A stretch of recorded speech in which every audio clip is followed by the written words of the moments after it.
Continuando o nosso estudo do Pensamento e Vida, hoje nós vamos falar sobre, este é o livro que nós estamos trabalhando, sobre o capítulo 7, que é sobre o trabalho. Como a gente tem feito de início, vamos ver no dicionário definições do que vem a ser o trabalho. Então nós encontramos várias coisas, né?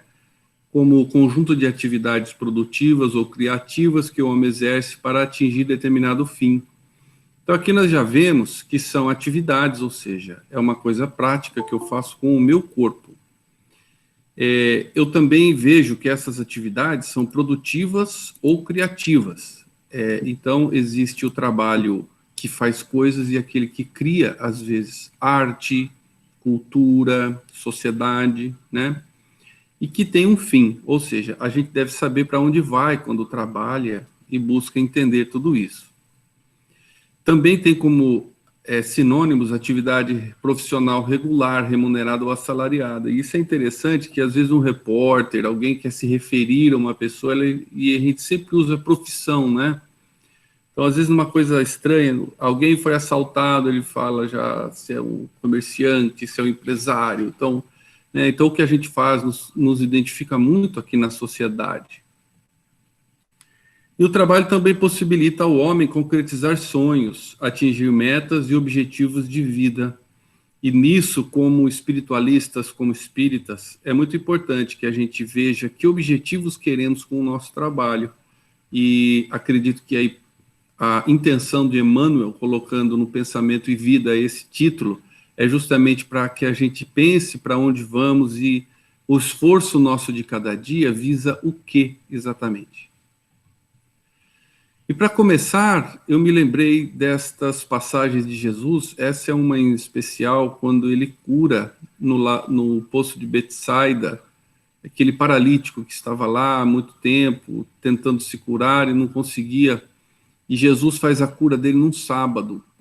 E como sábado é o dia de descanso, tendo feito Jesus a cura, os fariseus ficaram muito revoltados e vieram a ter com os discípulos e reclamarem que Jesus não deveria estar trabalhando no sábado. E Jesus era interessante, se vocês virem no Evangelho, a quantidade de vezes que ele foi curar no sábado, parece uma provocação. Mas é que no sábado todos iam à sinagoga e iam doentes, e Jesus curava as pessoas todos os dias da semana, né?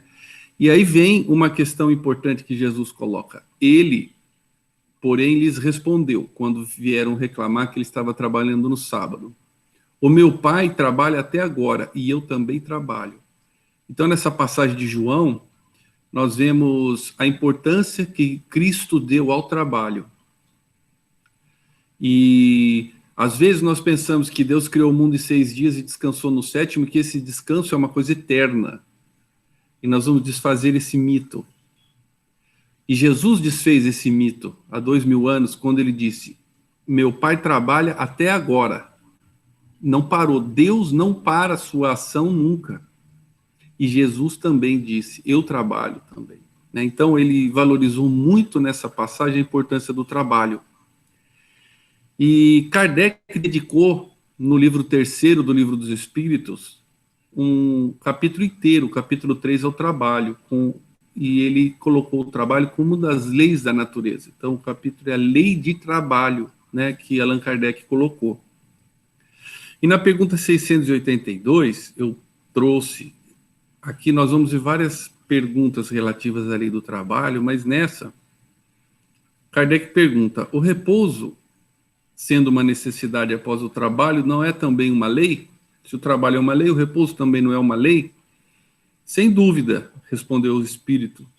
O repouso serve para reparar as forças do corpo e dar liberdade à inteligência. Então veja que sabedoria. Não adianta também, na busca do trabalho, temos um labor, um fazer incessante que não deixa espaço para a mente, para a criatividade, para a renovação de ideias. E aí pergunta, qual o limite do trabalho? O limite das forças. Deus dá liberdade ao homem e deixa que ele resolva. E eu trouxe isso justamente porque a gente poderia pensar, poxa, mas Jesus trabalhou até no sábado, então ele não descansa nunca. Não é bem assim. Nós temos que respeitar o nosso corpo, mas nós temos que priorizar sempre as atitudes de trabalho. Mas esse trabalho também tem seus limites. E o excesso de trabalho é contra o desenvolvimento da própria inteligência. E aí a gente tem que fazer um balanço disso tudo, né, para nosso próprio amadurecimento e o nosso próprio crescimento espiritual. Tá? E aí, para começar, antes de entrar ainda no capítulo, eu vou contar uma historinha. Então, aqui no Evangelho em Casa, nós estamos lendo Os Mensageiros, que é um livro de André Luiz, psicografado em 44 pelo Chico Xavier. E nesse capítulo 28, o André Luiz conta um diálogo que ele falava das dificuldades de auxílio aos encarnados. Então, ele estava conversando com um espírito que ele era o líder de expedições que vinham fazer socorro na Terra, ajudar as pessoas. E aí, neste diálogo, André Luiz pergunta assim: vale por conforto a certeza de que há muitos cooperadores encarnados no mundo prontos a colaborar na tarefa.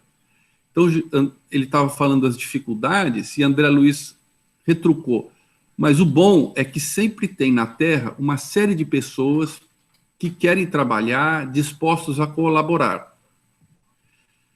O Bacelar, que era a pessoa com a qual ele conversava, teve uma expressão significativa e disse: nem sempre. A cooperação é outro problema. A maioria dos irmãos que se propõem ao serviço partem daqui prometendo, mas gostam de viver descansados no planeta, né? Raramente encontramos companheiros encarnados com bastante disposição para amar o trabalho pelo trabalho, sem ideia de recompensa. Então, esse negrito e esse itálico é meu para chamar a atenção desse ponto. A maioria está procurando remuneração imediata. Então, o entendimento daquela palavra de Cristo, né, da importância do trabalho, que ele trabalha e Deus trabalha, parece que ainda não está presente na maioria das pessoas. A gente vê aqui nesse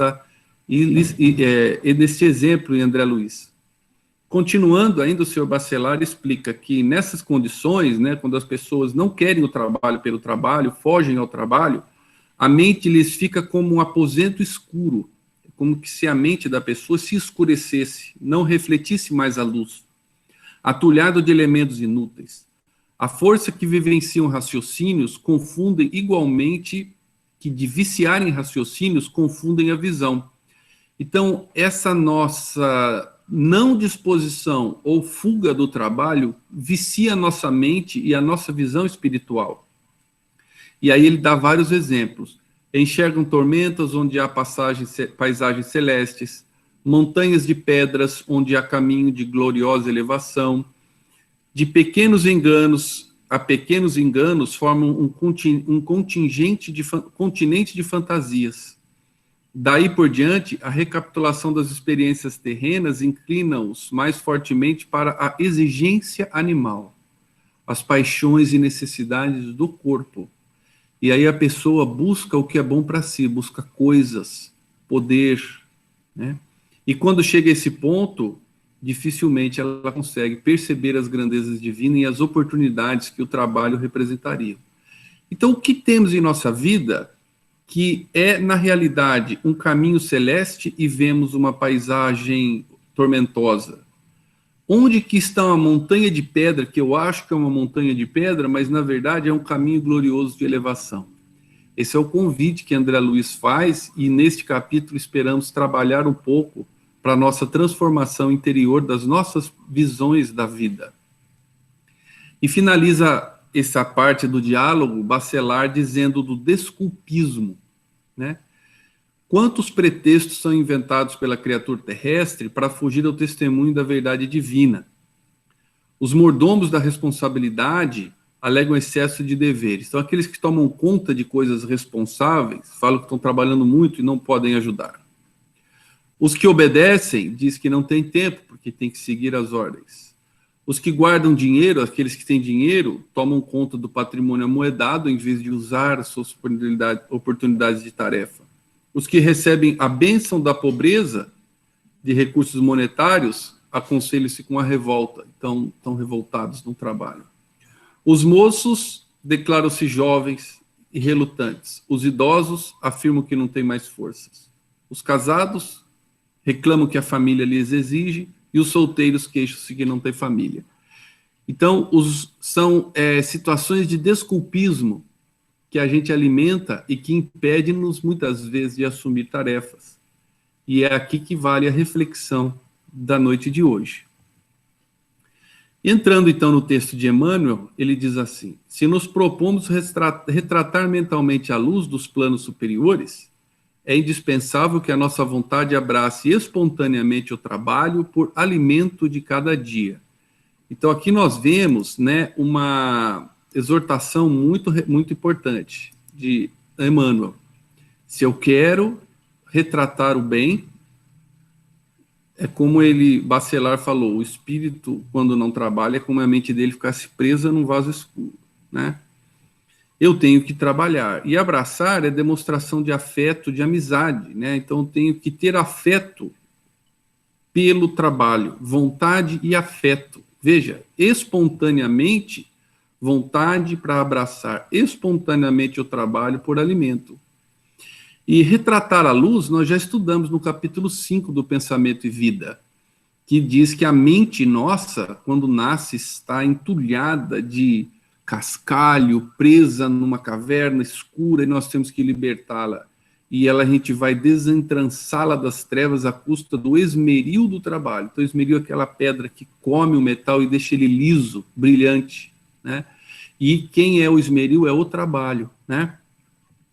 E vontade, nós já estudamos no capítulo 2 desse Pensamento e Vida, que se chamava vontade, né? É a auréola luminosa razão. Então, nós adquirimos a razão e Deus nos deu também a vontade, que pode santificar a nossa razão, né? E ela pode dirigir a nossa energia mental. Então, a força da vontade é um elemento muito importante aqui, como a gente entende nessa frase de Emmanuel. E é interessante que Emmanuel não escolhe palavras à toa. Veja que abrace o trabalho por alimento. E aí, se nós vamos ver em Provérbios, no Velho Testamento, Provérbios 16, 26, está lá: o trabalhador trabalha para si mesmo porque a sua boca o incita. Então, veja que Emmanuel tinha um profundo conhecimento desses textos do Evangelho e ele os interpreta, né, em várias obras psicográficas de Chico Xavier. Então, o alimento, porque é a busca do que nos satisfaz de início a fome e as necessidades do corpo que nos faz trabalhar. E hoje nós temos que buscar um outro alimento, um alimento espiritual, alguma coisa que atenda a nossa alma e não somente ao nosso corpo, mas o instinto inicial vem desse alimento. É muito bonito isso, né? E avaliando agora o trabalho, né, o Emmanuel vai entrar numa fase onde ele vai fazer uma ponderação sobre a nossa compreensão do trabalho. Ele diz que no pretérito a gente apreciava por atitude servil de quantos caísse sobre o ferrete da injúria. Olha que frase, né? Então era uma atitude, ou seja, um comportamento ditado por uma disposição interior, uma conduta nossa mesmo. E o trabalho servil é uma obrigação imposta por uma força coercitiva, apoiada pelo costume. Então, parecia que antigamente se obrigava a trabalhar aquele que caísse no ferrete da injúria. Ferrete, pessoal, é um instrumento de ferro usado para marcar escravos, criminosos e animais, né? Hoje em dia não tem mais isso, até em animais, hoje em dia isso é proibido, né? Então, você esquentava o ferro e queimava a pele. Então, mostrando que aquela era uma marca negativa. Então, quem tinha que trabalhar, aquela pessoa que trabalhava em qualquer situação, era um escravo, era uma pessoa degradada da sociedade, e isso fazia com que trabalhar fosse considerado uma coisa ruim. E isso fez, erroneamente, que nós encarássemos que a melhor coisa é não trabalhar. Então, eu me preparo, eu dou um esforço agora, porque quando eu me aposentar, eu não preciso mais trabalhar. Aí eu encontro a paz. E a impressão que eu tenho é que quando eu morrer eu vou para um céu onde não tem trabalho, mas não tem nada disso. Jesus já disse: eu trabalho, meu Pai trabalha. Então no céu, gente, né? Se você quiser usar esse nome, tem muito trabalho. O problema é a nossa concepção que Emmanuel vem desfazer. E nós vamos trabalhando também nesse estudo, esse ponto, né? E injúria é uma injustiça, aquilo que é injusto, tudo que é o contrário ao direito. Então dá a impressão que que trabalhar era uma injustiça, era uma coisa ruim. Mas não é, isso foi uma concepção errônea do passado, né? E o próprio termo trabalho é originário do latim tripalium, que designa instrumento de tortura. Por extensão, né, na filosofia grega antiga, trabalho significa aquilo que fadiga e o provoca dor. Tudo isso foram coisas erradas que nos manteve esse falso conceito, né, de trabalhar. E aí eu vou buscar um pouco para a gente ilustrar o que a gente fala na própria Gênesis. Então, se nós formos na Gênesis, o primeiro livro da Bíblia, no capítulo 3, tem o degredo do homem, né, e da mulher, porque Deus já havia criado Adão, já havia criado Eva, e tinha criado, como diz o Haroldo Dutra, o jardim de delícias, que é o paraíso, onde eles andavam nus, comiam de tudo, tinham proteção, recebiam diariamente a visita de Deus, que vinha ter com eles, e a única coisa que eles não podiam fazer é comer de uma árvore que estava lá no centro, né? Mas Eva achou que essa árvore era boa de comer e foi influenciada pela cobra, que estimulou ela a comer a árvore, né? E vamos nos ater não ao mito inteiro, mas só algum ponto aqui, né? A cobra disse para Eva em 3:5 que Deus sabe que no dia em comerdes se abrirão vossos olhos e sereis como Deus, sabendo o bem e o mal. Então a promessa da cobra era que ao comer aquela fruta a gente seria Deus. A Eva e Adão seriam igual a Deus, saberiam o que é certo e o que é errado. E essa foi a grande tentação, né? Não é uma fruta qualquer, é o conhecimento do bem e do mal. E isso está um mito que é o afastamento de Deus. A gente quis se afastar de Deus para que decidíssemos o que é certo nós, o que é errado nós, e não acreditássemos nas leis divinas, né? E no momento em que eles comeram daquela fruta, os olhos deles foram abertos e imediatamente se reconheceram nus. E aí algumas pessoas erradamente colocam uma conotação sexual, não tem nada a ver. Eles simplesmente se reconheceram nus, ou seja, eles tiveram um outro olhar para si próprios, um olhar com outras necessidades. Eles não viam a necessidade de roupa, agora eles viam necessidade de roupa. Então, imediatamente eles fizeram roupa, nós vamos ver mais adiante. E aí depois Deus aparece, vê que eles tinham feito isso e eles não podem mais ficar naquele jardim de delícias. E Deus diz para eles que do suor do teu rosto comerás o teu pão, até que te tornes a terra, ou seja, até que morras. E aí nós vamos ver que o próprio Santo Agostinho trata isso que foi mal interpretado, como se fosse uma maldição, mas não é uma maldição, é uma consequência. E houve para o homem e para a mulher livre arbítrio. Ele não precisava comer aquela árvore. Ele optou, ele quis comer. Ninguém mandou ele comer. Uma vez que ele comeu, ocorreram mudanças. E agora se adapte a essas mudanças, né? E uma das mudanças é que ele terá que trabalhar. Do suor do rosto ele vai comer. Porque antes ele colhia os frutos e ele vivia ali, né? De uma forma simples. E eles foram expulsos do Éden para lavar a terra que teria tomado, né? E assim vai depois a descrição. E aí podemos perguntar, né? Então, Adão e Eva não trabalhavam antes de comer da fruta do conhecimento do bem e do mal, né? Então, na questão 677, ainda lá na lei do trabalho, Kardec perguntou, por que Deus provê, a natureza provê, desculpa, por si mesma a necessidade dos animais? Não era igual vivia Adão e Eva? A natureza provia. Então, um pouco desse mito é a transição para a racionalidade, para a vontade, para o livre-arbítrio, pessoal. É uma história muito bonita essa, né? E a resposta é, primeiro que isso é um equívoco, Kardec, né? Achava que, então, o animal não trabalha, a natureza dá o que ele precisa. A resposta dos espíritos foi não, tudo trabalha na natureza, os animais trabalham. Como a gente. Mas o trabalho é diferente, é limitado à conservação do corpo. Entre os homens, olha que profunda essa resposta dos espíritos.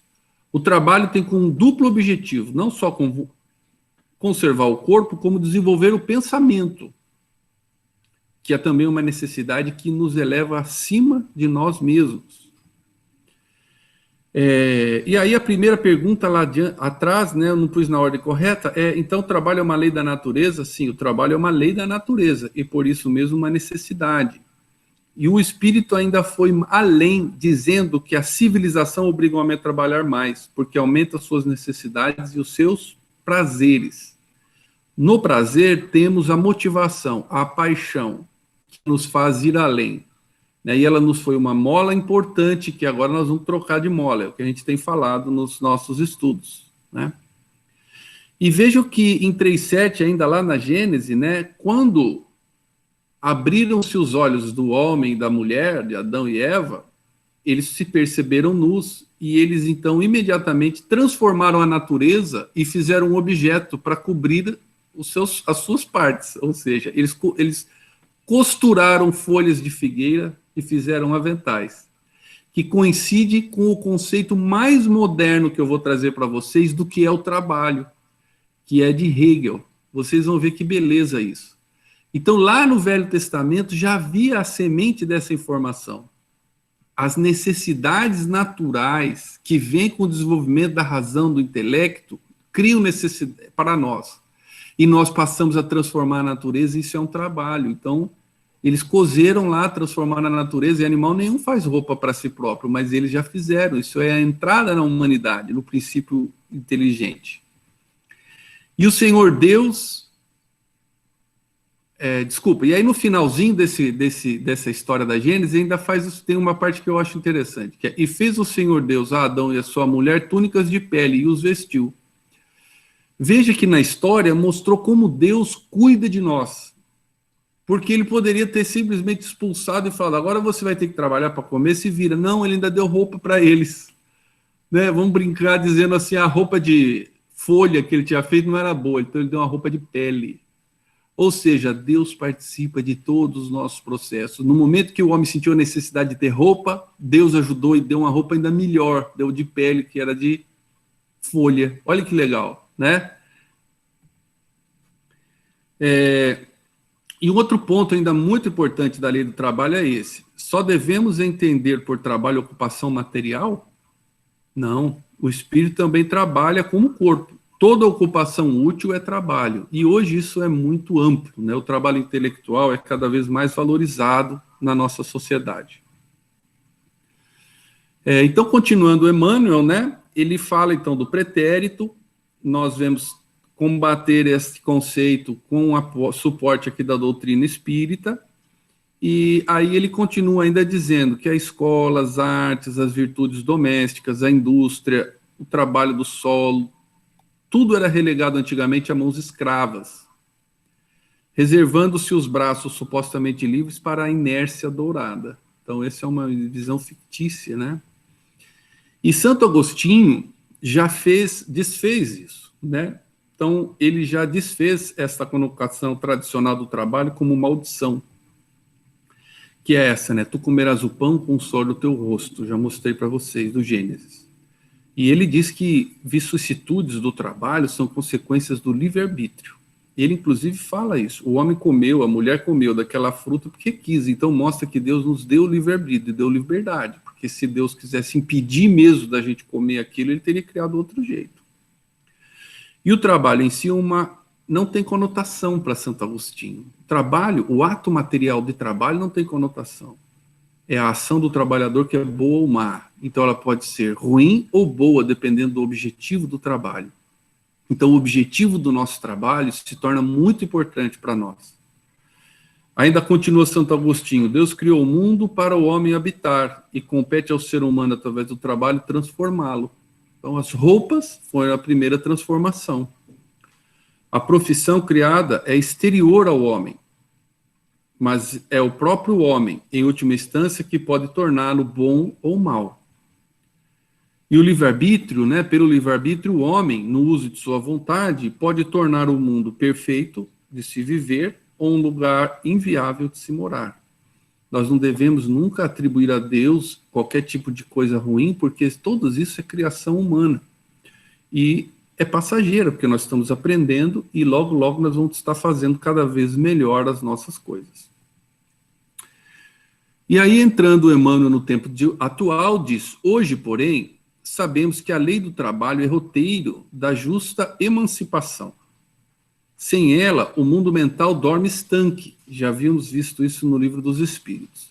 Fugir aos impositivos é situar-se à margem do caminho, onde o carro da evolução marcha inflexível, deixando a retaguarda quanto se amolgam à ilusão da preguiça. Então, emancipação é a ação de ser ou de se tornar livre. Então, é pelo trabalho, pessoal, que nós adquiriremos liberdade. Isso é muito importante para nós, né? A gente não tem essa conotação, às vezes, quando avalia o próprio trabalho, né? Então, a lei do trabalho é o roteiro para a nossa libertação. Isso está me atrapalhando bastante, esse barulho. E sem o trabalho, o mundo mental dorme, estanque. Então, não há desenvolvimento mental, a gente já via isso, né? E aí, quem fica na ilusão da preguiça, fica à retaguarda do tempo, né? E não evolui. E na própria questão 676, se pergunta, né? Por que o trabalho é imposto ao homem? É uma consequência de sua natureza corpórea. É uma expiação e, ao mesmo tempo, um meio de aperfeiçoar sua inteligência. Então, nunca podemos perder de vista essa importância do trabalho, né? Aperfeiçoar a inteligência.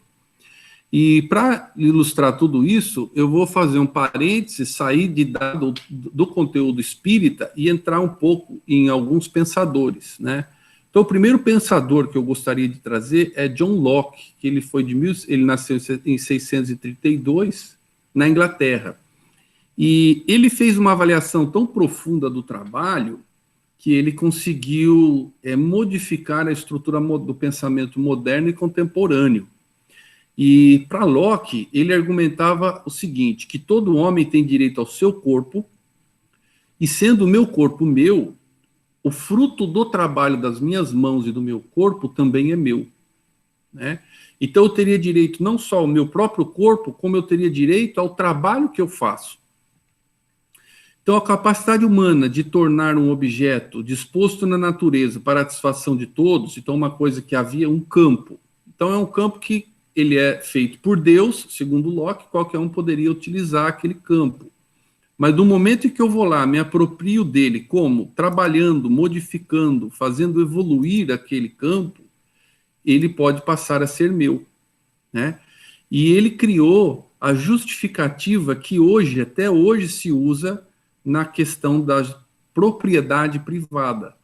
Então, a propriedade privada é aquela que eu consegui, transformando a natureza, fazer algo que seja útil para mim ou para a própria sociedade. E, segundo Locke, né, o trabalho marca a apropriação individual da natureza, introduz valores que a coisa por si mesma não possui. É como o campo, que ele tem um valor quando bruto, mas uma vez plantado e produzindo, ele tem outro valor. É como uma árvore bruta lá no mato, ou quando eu trago e faço um móvel com ele, ele tem outro valor. Então, vejo que, para Locke, ele conseguiu ver no trabalho toda a semente da criação estrutural da nossa própria sociedade, da relação entre os homens.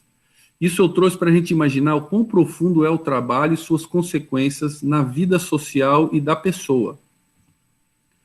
Um outro pensador que eu gostaria de destacar aqui nessa conversa é Hegel. Então, Hegel ele viveu na Alemanha de 1770 a 1831, e ele falava coisas impressionantes, né? Ele dizia que o verdadeiro ser do homem é a sua operação, nela a individualidade é efetiva. Então, ele não conseguia dissociar o ser do fazer. Então, para Hegel, se você sem o fazer, sem o trabalho, você não é. E você se conhece, se individualiza na medida que você faz. Porque é isso que você dá a si mesmo e ao próximo. É o que você faz, né? É o que você entrega para a sociedade. E aí ele explica, quando lasca uma pedra ou fabrica uma enxada, lá na época das cavernas, né? Ou faz hoje uma enxada para trabalhar na terra, ou arquiteta um utensílio, constrói uma máquina sofisticada, o ser humano sai do movimento repetitivo da natureza e redireciona, altera, transforma os objetos em instrumentos, em obras tecnicamente elaboradas que se traduzem em cultura, em elementos concretos de socialização, de materialização viva do espírito humano. É profundo, né, pessoal? Às vezes a gente tem dificuldade de entender. Mas o que ele está querendo dizer, no meu, que eu consegui compreender disso, eu não sou sociólogo, não sou filósofo, então pode ser que eu não esteja com a interpretação das melhores possíveis, mas é que tudo que fazemos na natureza que a modifica e a transforma num instrumento se traduz na geração da cultura, da sociedade, ou seja, da socialização. Eu começo a me relacionar pelo fazer, né? E a própria base da sociedade é o trabalho, né? E isso materializa o próprio espírito humano, porque tanto Locke quanto Hegel eram muito espiritualizados, muito tementes a Deus, e eles tinham Deus como um equilíbrio, alguma força que equilibrava toda a sociedade.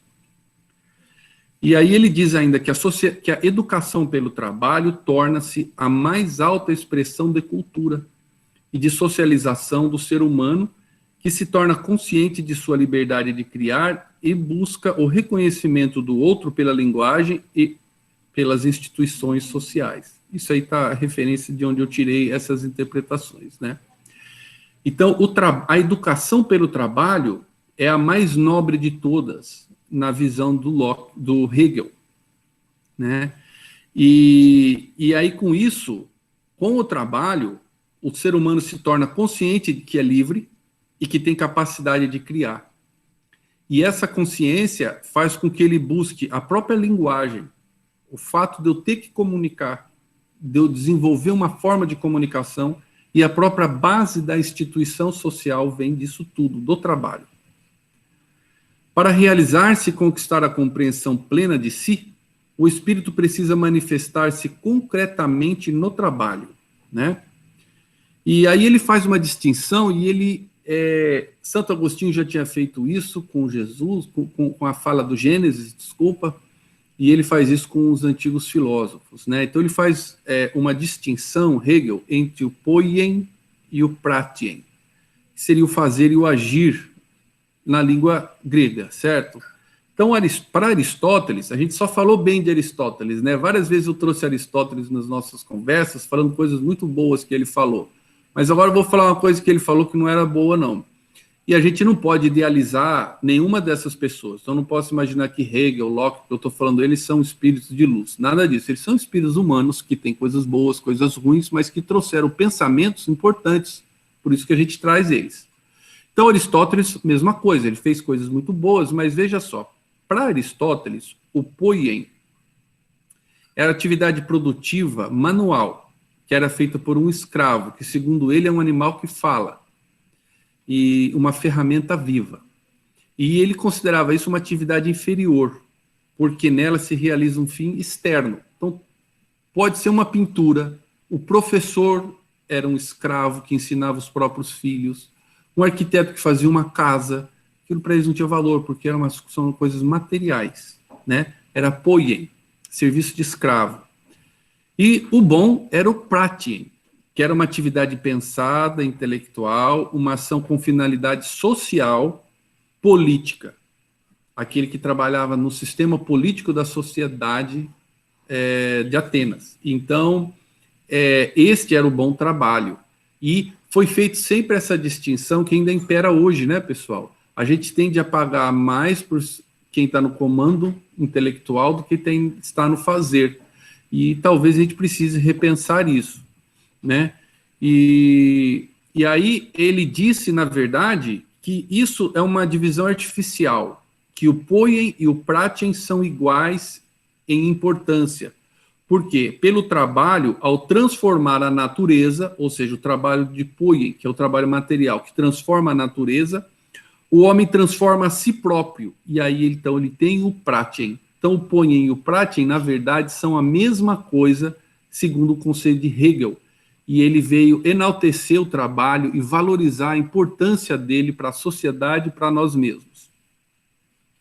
E bem brevemente, né, pessoal, depois dessa fase, nós entramos numa fase onde nós tivemos alguns pensadores muito bons, mas que romperam com o espiritualismo e se tornaram materialistas, né, como, por exemplo, Pierre Proudhon, Karl Marx, né? Karl Marx, ele foi discípulo de Hegel e ele falava muito da importância do trabalho. Para ele, o trabalho era a estrutura básica de toda a sociedade, né? Então ele dizia que o homem depende do trabalho para a produção da própria existência. Humanidade define-se por sua produção material, a produção dos bens de trabalho, né? E ele acabou criando com isso o materialismo histórico, né? E ele diz que o trabalho não é uma atividade produtiva nem uma realização do espírito, que nem falava Hegel. Ele imaginava Deus, que havia essas necessidades todas, né, da espiritualidade, e Karl Marx rompeu com ele, e ele criou que a praxis humana, o trabalho humano, é a base de toda a vida material, filosófica, econômica, e ele acabou achando que na própria sociologia ou na vida ele encontraria todas as respostas, e isso é o meu ponto de vista, né, e que ele errou, porque ele não teve a humildade de entender a Deus. Da mesma forma que Proudhon, ele é o criador do Proudhon, né? Acho que é assim que pronuncia. Ele é o criador do anarquismo, né? E ele dizia que toda propriedade privada é um roubo. Então ele foi contra Locke nesse aspecto, né? Que o fruto do trabalho era seu. E aí a ideologia política dele, da hierarquia, da anarquia, né? Era contra todo tipo de hierarquia e dominação, seja ela política, econômica, social, cultural, do capitalismo e mesmo das instituições religiosas. Eu trouxe isso não para que atenhamos nisso, vocês até me desculpem, mas é porque eu queria lembrar que uma das missões do Espiritismo é o combate ao materialismo, porque os frutos desses pensamentos, todos são espíritos que têm coisas boas e ruins. Então, se a gente lê esses pensadores, eles terão coisas muito boas, muito legais, mas eles têm também seus dificuldades. Então, o fato deles romperem com essa estrutura tirou a questão do trabalho-serviço, né? Karl Marx, por exemplo, não admitia nenhuma forma de exploração, tudo para ele era exploração, quanto a mais-valia. Então, na realidade, a pessoa é uma falta de humildade de entender os contextos, né, e de se sujeitar às leis da própria natureza, né, que gerou esse afastamento deles da espiritualidade, do espiritualismo e das religiões, né? E a gente, como espíritas, é contra isso, porque nós trabalhamos o mundo dos espíritos, o mundo das causas, e a nossa atividade material na Terra visa um aspecto espiritual, sem o qual nós não conseguimos, como Emmanuel vai falar de agora em diante, usar o lado mais importante do trabalho, que é o lado que nos fará evoluirmos e sermos felizes. E aí Emmanuel diz, né, continuando, que o usurário não padece apenas da infelicidade de sequestrar os bens devidos ao bem de todos. Então, o usurário é o sovina, é o indivíduo avarento, que alimenta o hábito de juntar dinheiro. Então, ele não alimenta a infelicidade de sequestrar o que era dos outros para si próprio, juntando moedas e bens, né? Ele também tem o infortúnio de erguer para si mesmo uma cova, né? Uma escavação na terra, adornada, embelezada. Então, o usurário, a pessoa muito preocupada com a matéria e que o trabalho dela renda bens e coisas materiais, ela está como que, na imagem de Emmanuel, cavando uma cova bonita, adornada, embelezada, mas é uma cova. E lá não haverá sol, não haverá luz. Então, se estiolarão as mais nobres faculdades do espírito. Estiolar, pessoal, vem lá da biologia, é um desenvolvimento anormal dos vegetais por falta de luz. Sabe quando você coloca uma planta num lugar muito escuro e ela cresce deformada, mole, fica amarela, né, ela fica comprida, fina? E então, veja que palavra escolheu Emmanuel. Ele quer dizer que se nós colocamos a nossa força de trabalho na matéria, só nos bens, é como que se nós nos privássemos de luz, ou seja, do maior benefício do trabalho, e nós nos estiolarmos, ou seja, deformarmos o nosso crescimento espiritual, né? E é isso que o materialismo nos traz. Então é por isso que eu citei aqueles dois autores, para que a gente entenda em maior profundidade e dê ao Espiritismo esse papel, que é de combater essas doutrinas materialistas, porque elas não vão nos ajudar na nossa evolução espiritual. E aí, né, Emmanuel diz que não vale, contudo, agir por agir. Ou seja, se o trabalho é importante, também não vale fazer o trabalho pelo trabalho. que as regiões infernais estão cheias de movimento. E aí eu lembrei nessa hora do capítulo 4, que é da instrução de Emmanuel, desse mesmo Pensamento e Vida, onde ele diz que pelo amor, que é serviço, a criatura se ilumina em favor dos outros, e pela sabedoria, que começa na aquisição do conhecimento, no estudo, comunicam os reflexos da própria grandeza. Então, através da sabedoria, diz Emmanuel, somos pela vida valorizados e através do amor valorizamos-nos para a vida. E eu penso que estes dois são os principais objetivos do trabalho, né?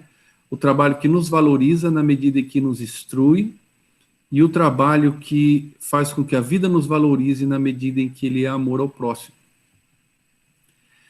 Então, Emmanuel diz que além do trabalho obrigação que nos remunera, é necessário nos atermos ao prazer de servir, né?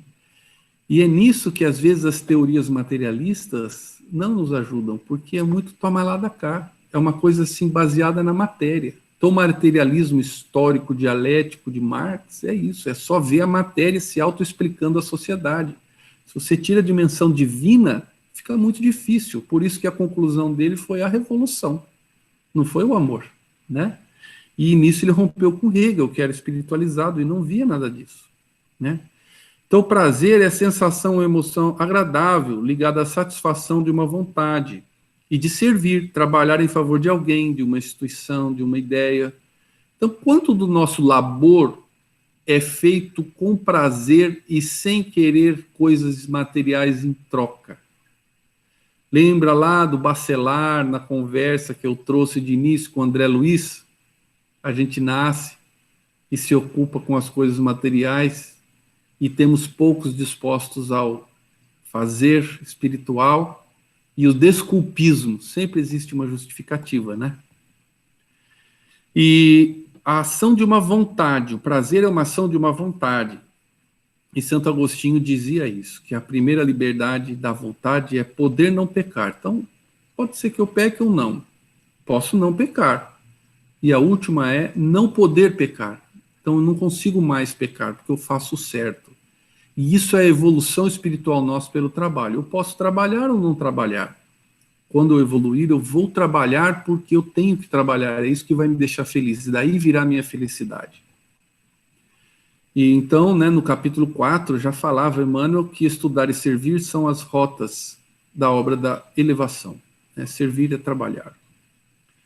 E nas contingências naturais do desenvolvimento terrestre, né, voltando aqui ao capítulo 7 de Emmanuel, o espírito encarnado é compelido a esforço incessante para o sustento do corpo físico. E então, como já disse a lei natural, nós estamos aqui, temos a lei do trabalho, até os animais trabalham, nós também temos que trabalhar. E aí ele diz coisas interessantes, Emmanuel. A gente recolhe de graça o quê? Água, princípios solares, recursos nutritivos da atmosfera. Não é que a gente não ganha nada, a gente ganha, mas a gente ganha o que não valoriza, porque veio de graça, né? De ganhar o oxigênio, energias que o sol nos manda, o respirar tem princípios nutritivos. Só que o que nós precisamos suar e sofrer é para conseguir o quê? Proteína e carboidrato para a euforia orgânica. E que palavra que ele usou, né? Por que não pôs saúde orgânica? Porque aí eu fui ver o que é euforia, né? Euforia é um estado de quem apresenta uma alegria, otimismo e ânimos excessivos, que não correspondem à realidade. Por quê? Porque, na verdade, pessoal, se eu estou em êxtase orgânica e super feliz, aquilo pode ser do meu corpo, pode não ser da minha alma. E eu posso ter uma outra pessoa que está com o corpo dolorido, cheio de dores e sofrimentos, mas ela é uma alma equilibrada. E ela não tem sofrimento mental nem espiritual. Por isso que eu acho, isso é a minha interpretação, que ele usou essa palavra euforia orgânica, não saúde orgânica.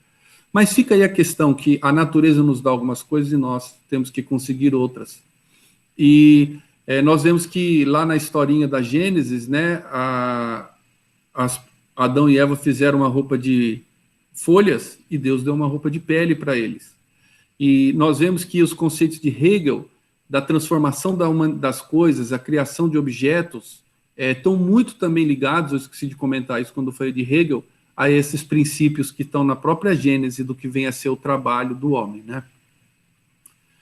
Cativo, embora as instruções do plano da obscura matéria em que transitoriamente respira, então nós estamos cativos, ou seja, estamos sequestrados a um corpo físico, transitoriamente, porque logo voltaremos à prática espiritual, né? Porque vem o desencarne inevitável. Mesmo assim, desde a Terra, nós já podemos fruir da ventura do serviço. Você chamou de ventura. Trabalho seria uma alegria muito grande. Mas que serviço? Serviço voluntário aos semelhantes, né? Esse é uma aventura. Todo aquele que descerre o espelho da própria alma, o espelho é a mente, o espelho da vida é a mente, ele falou já isso no primeiro capítulo, aos reflexos da esfera divina. E até André Luiz usou esse mesmo exemplo, ele falou que aquele que não trabalha para o próximo é como se guardasse a mente num quarto escuro.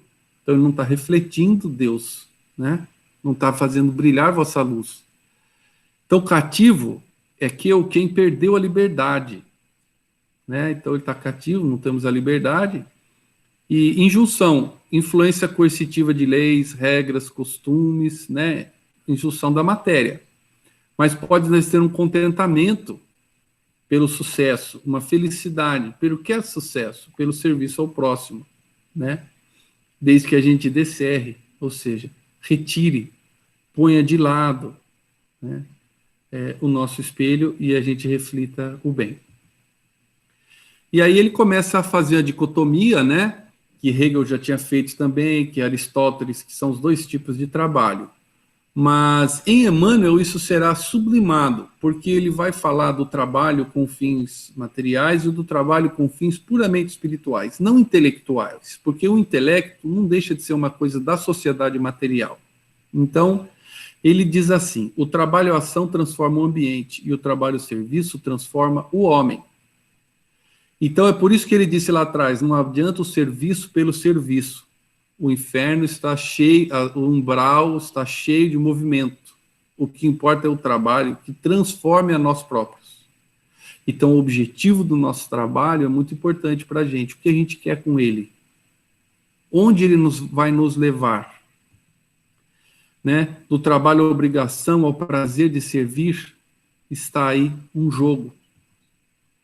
E voltando a Santo Agostinho, ele dizia que o trabalho é uma dimensão exterior.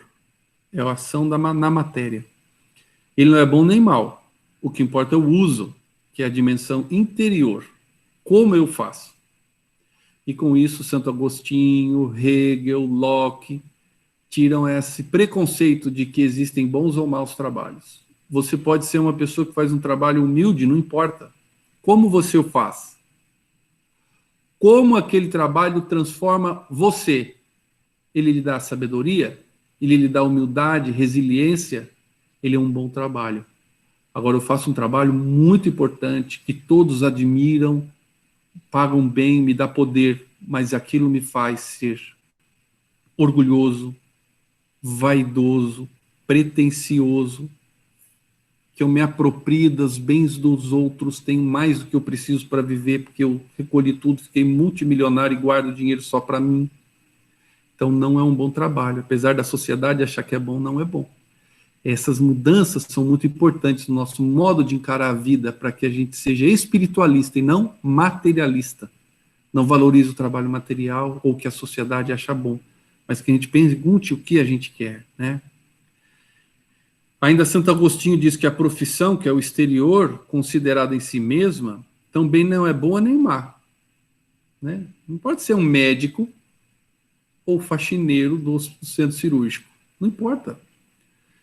A ação profissional, o interior, é como eu faço, é que é levado em conta. Porque é como aquilo me transforma. E dentro dessa questão do trabalho-serviço, eu vou ser breve, pessoal, porque é um pouco longo esse capítulo. Mas tem 2 pontos do Evangelho de Jesus que eu acho legal, que eu trouxe de Mateus aqui. E essa frase é o que pus para a gente lembrar. O trabalho e o serviço deve ser feito em silêncio. Isso não é de Emmanuel, é meu. E é aquela passagem, pessoal, onde Jesus diz para não trombetear, não anunciar como você vai fazer o bem ou dar a caridade. Pelo contrário, que a sua mão direita não saiba o que a sua mão esquerda faz.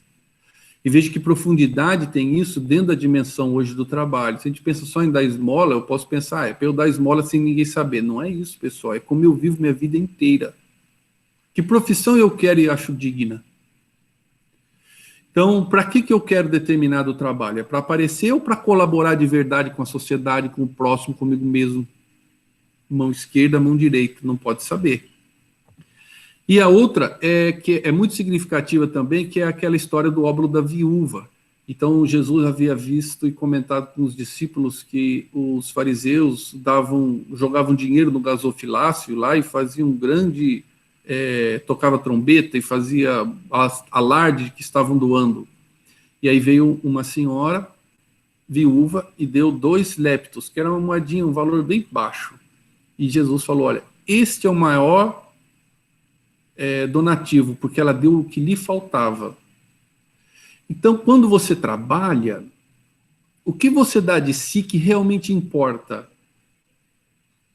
para o próximo e para o bem do próximo? Não é? Esse é o trabalho, o serviço. Aquele que faz em silêncio e dá algo que realmente tenha valor. Né? E aí continua Emmanuel. As tarefas remuneradas conquistam o agradecimento de quem lhes recebe o concurso, mas permanecem adstritas ao mundo nas linhas da troca vulgar. E a prestação de concurso espontâneo, sem qualquer base de recompensa, desdobra a influência da bondade celestial, que em todos ampara, sem pagamento. Então, a questão aqui, pessoal, é o concurso espontâneo, né? E desdobra. O que é desdobra? É dividir, colocar em partes.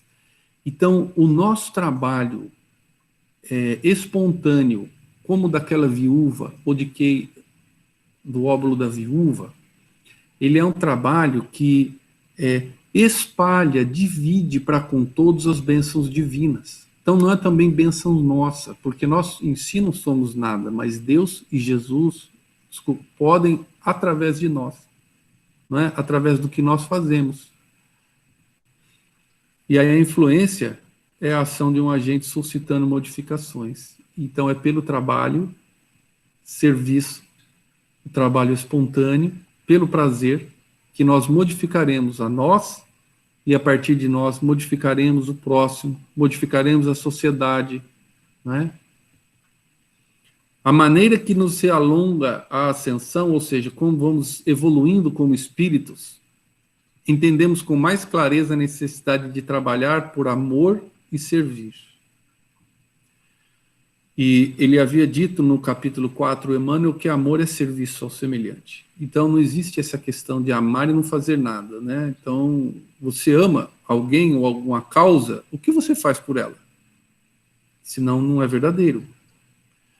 Quando começamos a ajudar o próximo sem os aguilhões, matriculamos-nos no acrisolamento da própria alma, entrando em sintonia com a vida abundante. Então vamos entender essa frase. Aguilhão é uma vara de ponta de ferro. Olha que frase, né? Que analogia. Então quem mexe com gado antigamente tinha uma vara com uma ponta de ferro. Você cutucava o boi com aquilo para ele andar. Então, quando a gente ajuda o próximo sem o aguilhão, ou seja, não precisa me cutucar, eu vou sozinho, porque eu quero, a minha vontade, meu livre-arbítrio, eu vou porque eu quero ajudar o próximo. Eu não vou por medo de ir para o inferno, não vou porque eu quero que os outros achem bonito e vejam que eu sou uma pessoa santa, né? Eu vou sem aguilhão nenhum, eu vou sozinho. A gente se matricula no acrisolamento. Acrisolar é apurar, remover as impurezas, processo de purificação. Então a gente se matricula na escola da purificação da alma. E matricular no acrisolamento, pessoal, é iniciar o processo de libertação de erros, defeitos e vícios. Então, às vezes a gente pensa que aquele trabalhador que já demonstra estar engajado na tarefa, a gente pensa que ele já tem a evolução feita. Ele já trabalha, ele é um trabalhador. Não, ele é matriculado na escola. E você pode se matricular também. No momento que você é uma pessoa que faz o bem desinteressado, você já está matriculado. Agora, não, se está matriculado não significa passar de ano, nem formar, nem pegar o diploma. Veja, né? Ele usa palavras muito específicas, Emmanuel. Matricula. Agora, você tem que ter um esforço muito grande todo o processo para formar-se, pegar o diploma, o crachá de trabalhador de Cristo. Nos círculos mais elevados do espírito, o trabalho não é imposto. Está falando a mesma coisa de outra forma. Não tem mais aquela varinha te cutucando.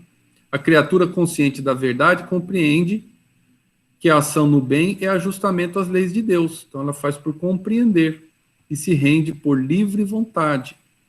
E aquilo que eu já tinha dito antes, né? A primeira liberdade de Santo Agostinho era poder não pecar, a segunda é não poder pecar. Então esses espíritos que compreendem a lei de trabalho e já têm o verdadeiro amor ao próximo, fazem tudo isso dentro de uma naturalidade muito grande. E é isso que devemos buscar nós também. Por isso, nos domínios superiores, quem serve avança para os cimos da imortalidade radiosa, reproduzindo dentro de si mesmo as maravilhas do céu que nos rodeia a espalhar-se por toda parte, né? Então, quem serve, avança. Servir é trabalhar por amor ao próximo. Isso é o caminho da evolução, mostrando a importância da lei do trabalho, né? Não só reconhecida por sociólogos, filósofos humanos, né, como Locke, Hegel, mas reconhecida por André Luiz, por Emmanuel e por próprio Jesus, quando afirmou que ele trabalha da mesma forma que Deus que trabalha até hoje. E aí nós reproduzimos, né, nesse momento, dentro de nós mesmos, as verdades eternas. E é por isso que a gente brilha uma luz, né? E a gente pode verdadeiramente ajudar o próximo no seu caminho evolutivo, porque ninguém dá o que não tem. Se eu não tenho capacidade de amar e trabalhar pelo outro, o que eu vou dar em caridade verdadeira, né? É difícil. E eu ia ler uma lição aqui do Pão Nosso, mas eu vou parar, porque já são 8 horas, praticamente, e seria essa lição antes de servir. Fica aí para vocês, se vocês quiserem, vocês mesmos podem ler, né? É uma lição bastante interessante.